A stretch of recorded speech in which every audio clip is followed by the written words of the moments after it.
ବାସୁଦେବପୁରର ଆମ କାଳୀ ପୂଜା କମିଟି ତରଫରୁ ପ୍ରସିଦ୍ଧ ମା କାଳୀଙ୍କ ପୂଜା ଏଥର 82 ବର୍ଷରେ ପଦାର୍ପଣ କରିଛି। ପୂର୍ବବର୍ଷମାନଙ୍କ ପରି ଚଳିତ ବର୍ଷ ବି ମାଙ୍କ ପୂଜା ନୀତିକାନ୍ତି ଅନୁସାରେ ମହା ଆଡମ୍ବରରେ ଅନୁଷ୍ଠିତ ହେଉଛି। ସମଗ୍ର ବାସୁଦେବପୁର ଅଞ୍ଚଳ ଏଥିପାଇଁ ବେଶ୍ ଚଳଚଞ୍ଚଳ ହୋଇ ଉଠିଛି। ଗତ 20 ତାରିଖରୁ ମାଙ୍କ ପୂଜା ଯଥାବିଧି ଆରମ୍ଭ ହୋଇଛି। ଚଳିତ ବର୍ଷ ସୁଦୂର୍ଷ ତୋରଣ ସାଙ୍ଗକୁ ରଙ୍ଗୀନ ଆଲୋକମାଳାରେ ସମ୍ପୂର୍ଣ୍ଣ ବଜାର ସଜ୍ଜିତ ହୋଇଛି। ପୂର୍ବବର୍ଷମାନଙ୍କ ଭଳି ବିଭିନ୍ନ ଅଞ୍ଚଳରୁ ଛୋଟ ବଡ଼ ବ୍ୟବସାୟୀମାନେ ଆସି ବିଭିନ୍ନ ସାମଗ୍ରୀର ପସରା ମେଲାଇବା ସହ 2 ପଇସା ଲାଭ କରିବାର ଲକ୍ଷ୍ୟ ରଖିଛନ୍ତି। ଦୋଳି ଓ ମୀନାବଜାର ଆଦି ପିଲାମାନଙ୍କୁ ବେଶ୍ ଆନନ୍ଦର ଖୋରାକ ଯୋଗାଉଥିବା ଦେଖାଯାଉଛି।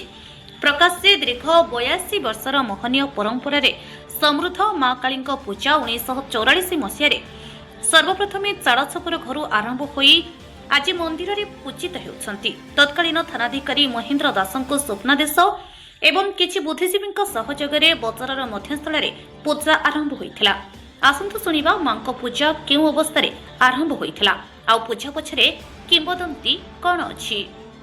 ଏହା 1944 ମସିହାରେ ପ୍ରଥମେ ଆରମ୍ଭ ହୋଇଥିଲା।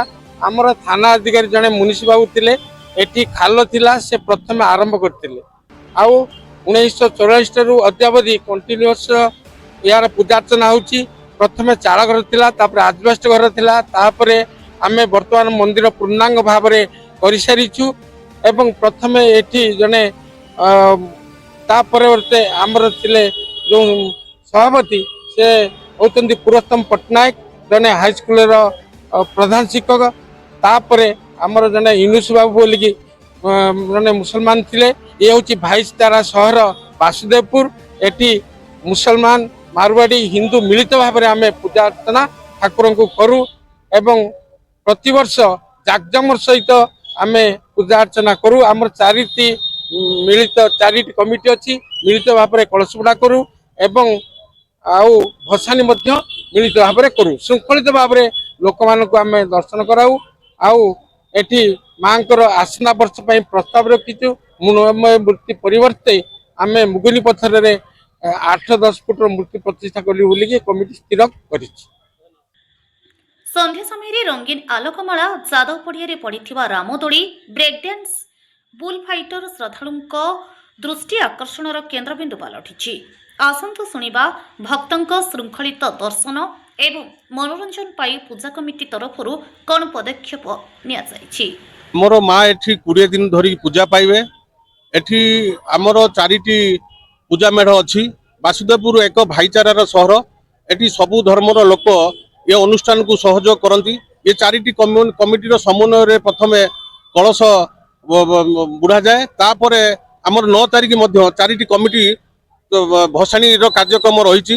ଏଠି ପ୍ରଶାସନ ଯେ ଆମର ଆରମ୍ଭ ପୂର୍ବରୁ ପ୍ରଥମେ ଶାନ୍ତି କମିଟି ମାଧ୍ୟମରେ ପ୍ରଶାସନ ସବୁ ତହସିଲଦାର, ଏକ୍ଜିକ୍ୟୁଟିଭ ଅଫିସର, ପୋଲିସ ପ୍ରଶାସନ, ଏସଡିପିଓ, 4 କମିଟି ସମସ୍ତେ ଆମେ ବସିକି ଏ ଯେଉଁ ଆପଣଙ୍କ ଦ୍ୱାରା ଆମେ ଜଣାଇବାକୁ ଚାହୁଁଛୁ, ଏ ଏକ ଐତିହ୍ୟ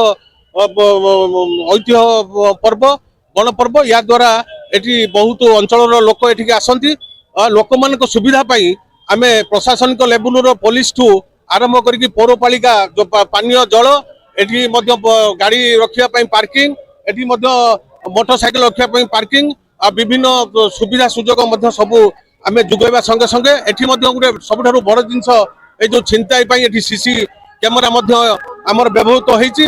ଏଠି ମଧ୍ୟ ଆମେ 4ଟି ଯାକ କମିଟି ଆମେ ଏକକାଳୀନ ଯେ ଯାତ୍ରା ନ କରିକି 3 ଦିନ ଧରିକି ଏକ ସମନ୍ୱୟରେ ଯାତ୍ରା ଅପେରା ଥିଏଟର କରୁଛୁ। ଇଏ ପ୍ରଥମ ଆଜି ସ୍ୱପ୍ନମହଲ ଆରମ୍ଭ କରିଛି, ତାପରେ ଆପଣଙ୍କର ଆକାଶ ଅଶୋକ ସମ୍ରାଟ, ତାପରେ ଇନ୍ଦ୍ରଭୁବନ, ତାପରେ ପରେ ଶେଷରେ ସ୍ୱର୍ଣ୍ଣମହଲ ଏଠି ନାଟକ କରିବ। ଏଠି ଲୋକମାନଙ୍କୁ ସାଂସ୍କୃତିକ କାର୍ଯ୍ୟକ୍ରମ, ଏଠି ପିଲାମାନଙ୍କ ପାଇଁ ଦୋଳି ଖେଳ, ଆମର ଯେଉଁ ଯାଦବ ପଡ଼ିଆରେ ପିଲାମାନଙ୍କ ଏଣ୍ଟରଟେନମେଣ୍ଟ ପାଇଁ ବ୍ୟବସ୍ଥା କରାହେଉଛି। ତା ସହିତ ସାଂସ୍କୃତିକ କାର୍ଯ୍ୟକ୍ରମ ମାଧ୍ୟମରେ ଲୋକମାନଙ୍କୁ ମଧ୍ୟ ଉତ୍ସାହିତ କରାଯାଉଛି।